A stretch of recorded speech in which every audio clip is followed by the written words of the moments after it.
So good morning everyone, and I would like to thank the organizing committee members for inviting me. And I've been given the task to speak on chronomedicine and its relation with the diabetes. Although I am very new to this concept, I hope my Anuj sir will actually correct me if I am wrong anyway, because he is the pioneer in chronomedicine and therapies. So, very quickly, I'll be very quick.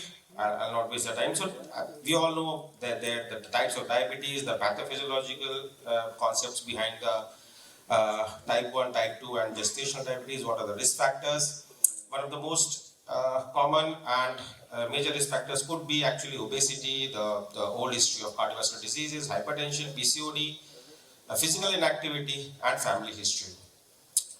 What is chronomedicine? To be very precise, our body has actually two types of clocks. One could be termed as the brain clock, and that is the brain clock, and second could be the peripheral clock. A brain clock, how it works, it has a wake sleep wake concept. जो brain clock हमारी होती है, हम सोते हैं जागते हैं, and in that way the receptors, the hormones work in the body. And second is the peripheral clock जो हम खाते हैं, whatever we eat through our gut system, the hepatocytes, the pancreas and the gut, the microbes, all these works, and they actually release the hormones, and that is how the peripheral clock works. And the brain clock and the peripheral clock has a close coordination. They both have a close coordination to work for the metabolic as well as physiological processes. अब there are cycles. हम कई cycles बोल सकते हैं. Circadian cycle है, infradian, ultradian, seasonal. But most importantly, what I'll be talking about the circadian cycle. It is lasting for 24 hours. And as I've stated earlier, it is very common concept, that is the sleep-wake cycles. But yes, sleep-wake cycle में जब disturbance होता है, then the process of metabolic disturbances occur. Circadian pacemaker, what triggers this circadian cycle, the circadian rhythm? बहुत simple है. हम जब जागते हैं, लाइट पड़ता है, and this actually activates suprachiasmatic nuclei, and the suprachiasmatic nuclei actually activates the pineal gland, and this all process takes place in the hypothalamus. And in this way, the brain clock actually works. Why it is important? Because जब हम जागते हैं और जब हम सोते हैं, when we are awake and we are asleep, the hormones actually works at a particular time. So you can see in this slide, when we are asleep, by midnight, the growth hormone, the lymphocytes, the ACTH, FSH, LH, the growth cortisol, testosterone, all these hormones actually works. And when we are awake, then the more metabolic active hormones like the taking care of the body temperature, the cholesterol, the triglycerides, the calcitonin, the basal gastric acid secretions, all these cycles do work. And whenever there is disruption in the sleep-wake cycle, then the problem occurs. And you can see in this slide also, अब जब हम disruption होता है, अब आप देखते हो maximum more or less जो देखते हैं कि heart attacks होते हैं, the congestive heart failures, why they are occurring at night? Because most of the pathological processes which actually occurs is because of high inflammatory responses. और जब आपने पहले भी इसमें मैंने देखा कि all these hormones actually does not works properly when there is a disturbed circadian rhythm, so there is a greater aggregation of the platelets. तो हम इसलिए देखते हैं कि heart failure या myocardial infarction is more occur at the night. The same is with the peptic ulcer disease. I'll be speaking in the later slides. And in the morning we see the more or less of the chronic pain, the osteoarthritis, the hemorrhagic and the perforated ulcer crisis. अब देखिए अब asthma, I'll be very quick. The symptoms of asthma occur 5 to 100 times more often early morning than during the day, because histamine, the potent bronchoconstrictor and other inflammatory mediators, their concentrations peak at the level that coincide with the greatest degree of bronchoconstriction at 4 am. That is the reason why asthma के attacks हमेशा morning में पड़ते हैं. इसीलिए all the antihistaminic, all asthmatic drugs हमको basically should be given at night. अब patients with osteoarthritis tend to have less pain in the morning and more at night, while patients with arthritis have pain that usually peaks in the morning and decreases throughout the day. And this is all actually because of the disturbed circadian rhythm. So we should actually target the medicines in such a way there should be the maximum bioavailability of that drugs and the minimum side effects of that. And basically, this is actually the concept of chronomedicine. Cardiovascular diseases, myocardial infarction, the capillary resistance and vascular reactivity are higher more in the morning and decrease later in the day. That is the reason why platelet availability is increased and fibrinolytic activity is decreased in the morning, leading to a state of relative hypercoagulability of the blood. Easily aspirin has maximum antiplatelet effect in the morning because of this circadian rhythm. And all other drugs like atenolol, labetalol, enalapril are more effective during the daytime. If we talk about hypertension, very quickly, BP is at its lowest during the sleep cycle and rises steeply during the early morning awakening period. And because most patients with essential hypertension have a quite marked rise in the blood pressure upon awakening, this is actually a very common term called the morning surge. And that could increase the blood pressure by around 3 millimeter per hour and 2 millimeter of mercury per hour diastolic for the first 6 hours after waking up. And why? Because this is due to the high catecholamine concentration in the early morning. So we should target the drugs in such a way that we could get maximum bronchial relaxation and arterial relaxation. Now, peptic ulcer, gastric secretion is highest during the night. So suppression of nocturnal acid is an important factor in peptic ulcer healing. इसीलिए, therefore, for active duodenal ulcer, once daily bedtime of the PPIs or H2 antagonists should be recommended dosage. हम basically morning में देते हैं, but the ideal time should be actually at the bedtime or after the dinner because of the proper circadian rhythm. Now, let's quickly come back to the main diabetes endocrine system. Highest secretion of cortisol early morning, lowest at midnight.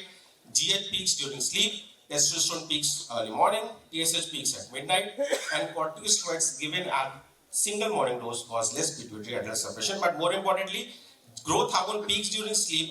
Testosterone peaks early morning, and TSH peaks at midnight. This is more important to remember. Now, in diabetes, in the middle of the night, there is a surge in the amount. अब क्यों होता है? Basically, see, circadian disturbance is most important. जो हमारा hormone होता है, that is melatonin, which has been controlled by the pineal gland. जो light पड़ती है, जब पड़ती है तो pineal melatonin का secretion बिल्कुल down हो जाता है. And when there is a night when we sleep, तब melatonin का secretion बहुत ज़्यादा high हो जाता है. And this is actually could be termed as the major pathology behind the development of metabolic disorders, mainly diabetes mellitus, because melatonin not only controls the sleep cycle, melatonin also controls the insulin secretion, the insulin sensitivity, and the hepatic glucose production. And mainly in many studies we have seen that in type 2 diabetes mellitus, the secretion of melatonin is actually suppressed in the night, and due to this reason, hepatic glucose production actually बढ़ जाता है रात में. हमने कई patients में देखा है मेनली कि मॉर्निंग में ब्लड शुगर वेरी हाई होते हैं, although postprandial blood sugar is actually well controlled. तो one of the most important reason could be this because of the higher hepatic glucose production because of the low melatonin levels. So अब disturbed circadian rhythm, yes, caused by exposure of light at night. हमारा जब cycle बिगड़ जाता है, the late night shift workers, रात में जगते हैं, and all those disturbed lifestyles, खाना लेट खाना है, all these things. So what happens is the disturbed circadian rhythm is caused by the exposure to light at night and associated with lower nocturnal melatonin, and that is what I have already told, that one of the most important hormone could be melatonin, and in turn affects to glucose metabolism and increase insulin resistance and decrease pancreatic function. Now, one more thing could be gene clock polymorphism or altered expression of clock genes. In diabetes, one of the pathology could be as an autoimmune disorder or even the gene transcription process. तो एक process और हो सकते हैं where gene clock polymorphism or altered expression of clock genes would be the reason. But more commonly, more importantly, it is because of the disturbed lifestyle of a patient. अब what is chronopharmacology actually? हमको यही चीज ठीक करना. Chronopharmacology is science dealing with optimization of drug effects and minimization of adverse effects by timing medications in relation to biological rhythm. It is concerned with the effects of drugs upon the timing of biological events and rhythm, and that is actually the concept behind the chronopharmacology and chronomedicine in not even in the treatment of type 2 diabetes, but in treatment of various metabolic disorders. And what is chronobiology? Yes, the branch of science focusing on biological rhythms and the mechanisms. और हम ये दोनों combine कर सकते हैं. We can combine the chronopharmacology also and chronobiology in the treatment of type 2 diabetes. The chronopharmacology could be subdivided into various subsets. The chronotherapy, chronesthesia, chronotoxicity, and chronopharmacokinetic, but these are very long processes. Now, circadian researchers of the Boston University have found that the human glucose tolerance is actually reduced during the evening that day and night because of the improper circadian rhythm. And people who work at night shift are more prone to type 2 diabetes and obesity. Why? Because I've already discussed, one reason could be the lower level of melatonin, and second could be the higher hepatic glucose production because of the unopposed restriction by the because of insulin resistance and because of low insulin levels in the body.